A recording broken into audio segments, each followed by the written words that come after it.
guys, I told you I'd do a video. Today's the day we installed the flush lights on the truck. Also, got a few new things for the shop.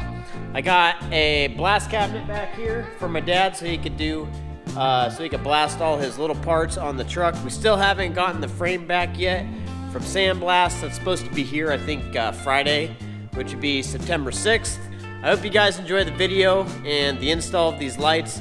They weren't hard to install. I did have to do a little bit of like extra cutting and stuff on the lights themselves. I'll talk about it later, but there's a bar in the bumper that I would have either had to cut the bar or modify the light. It was easier to modify the light than to modify the inside of the bumper that really gives it structure and stuff like that. So anyways, I hope you guys enjoy the video.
Alright guys, we're sitting here in the truck. Before I wire everything up, I wanted to show you guys what the reverse camera was like without the new backup lights hooked up. That way you guys can see the haziness that I'm getting at nighttime with the glare of what I think is glare. I'll show you guys that right now. Alright guys, so you can see, like, that's pretty much what I see in reverse. Even if I come, you know, out of my shop here, you know, that's what I see, is a whole bunch of freaking, like, glare, you know, off the camera.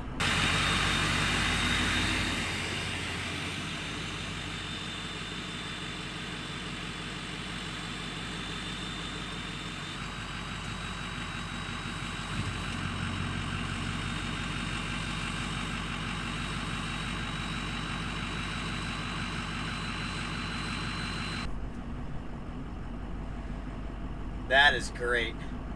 So for now, it looks like my problem's solved. Alright guys, I'm sitting in here editing the video that you guys just watched. I hope you guys really liked the install of these flashlights. It was nerve-wracking as, you know, cutting into, you know, pretty much a new bumper that there was nothing wrong with. It did fix my reverse camera issues. I can see a lot better. The nice thing is I thought it would actually light up a lot more of behind my truck, but because of the way the bumper is, it angles them down a little bit, and that really plays into helping just see what I'm reversing into and is not really going to blind anybody. I'm really happy with the way they turned out. If you guys ever do this, you know, if you have any questions or anything, go ahead and leave those in the comments. I can answer pretty much any questions. You know, I used heat shrink on all the wiring stuff. I got the wiring kit for auxiliary lights for the aux beam lights, and I just chopped up the kit and used the kit because the wires were already like nicely wrapped in like a plastic coating and stuff. And so I just put my shrink wrap around those. It ended up looking really clean. I wired the reverse lights into the receiver hitch. So that 7-pin plug for your toe plug, the middle wire on the 7-pin connector is your reverse lights. And so I just piped right into that, and it worked out great first try. Didn't have to mess with nothing. Didn't have to splice a whole bunch of wires. It looks really clean, and I'm really happy with it. Anyway, if you enjoyed the install, please thinking about dropping a like on the video and subscribing to the channel. I plan on doing a lot more than this. I got some little Jeep videos coming up, and I'll probably do a video on my camping trip. Just kind of like give you guys an insight on what I do with some of my projects and stuff. Anyway, I hope you guys have a great week, and I'll see you in the next one.